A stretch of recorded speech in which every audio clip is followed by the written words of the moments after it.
there really such a thing as Facebook depression, or is it just psychobabble? Social media is making the adolescence experience infinitely more complex and risky, especially when kids think that they simply don't measure up.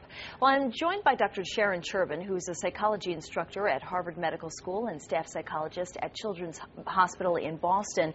And I have to say, I believe this. Tell me what Facebook depression is to you. Well, what it is to me is there's depression and then there's Facebook.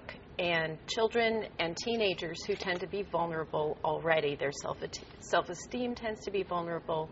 Facebook amplifies that experience, and so therefore we can start to talk about subtle changes in self-esteem and depressed mood following spending several hours on Facebook and starting to feel bad about oneself. You know, I did a piece not long ago about Facebook being this sort of happiness billboard. And for adults, you can see when adults are trying to cull their image. But for adolescents, they may not be able to see that maybe what's happening on Facebook isn't the whole picture. Is that part of what contributes maybe to them starting to feel like, uh-oh, I'm not like everybody else. I don't look like everybody else. I'm not invited to all those parties.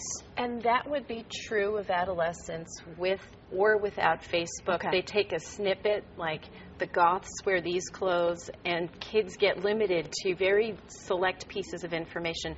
A teenage brain is already designed to do that. And then you add Facebook as this tool where they're given just snapshots of people's lives or snapshots of someone's summer. And then there's a self-comparison, and there's often a feeling that I'm not measuring up. And so what do parents start to see in the children as a result of that? Do you see a kid who may be predisposed to being depressed start to really shrink back and maybe not want to go on Facebook or be obsessed with Facebook? So say we talk about teenagers, because the legal age of Facebook is 13. Mm-hmm. I think that's a question that's out there. So say we're talking about 13-year-olds all the way up. A parent might see that there's a child who's having trouble getting traction in a social group. That might be, a symptom. The kid just doesn't have one specific group of friends, that there's a lot of transience in their peer relationships. Mm-hmm. Then that particular child might spend some time on Facebook almost looking to see if there's a way in, like is there some way into a social group? Mm. And if there is an entry point, it can actually be a facilitating tool. It'd be like, wow, I have this in common with this person. Maybe that's someone I can spend more time with. I think the negative or the downside is that already socially vulnerable child may be exposing themselves to what looks like everyone else has friends except for me. So how do you, as a parent, then say to your child, this isn't the whole picture, and you can, hey, remember that kid you met, over summer break? You can friend them on Facebook and then maybe sit next to them in the cafeteria. How do you help them use it as a tool rather than something that would cause them to be a little more concerned about? I think you just gave that example, which is active parenting for teenagers is needed anyway.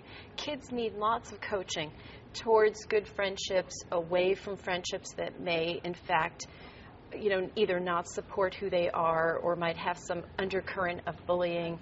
And so I think there's room for active involvement for parents. Lots of teenagers don't want their parents as friends on Facebook. Right. Embarrassing. However, however, there's levels of security, mm-hmm. and so you can still be your child's Facebook friend, but limit being on the wall so that you're not posting some corny update like, honey, I'll see you for chocolate chip cookies at 4:30 today. Please don't forget to change your underwear and take your vitamins when you get home from school today. Yeah. And each parent needs to make that decision about what's the appropriate level of involvement. Mm-hmm. Some monitoring, some coaching. Mm-hmm. So there's lots of ways in which you can encourage a Facebook connection that builds on a relationship that's good. I think there's lots of opportunity to talk about what does friend actually mean. And when you have 500 Facebook friends, I think there could be who are your acquaintances and who are your friends. Dr. Sharon Chirban, thanks so much for joining us this morning. We appreciate it.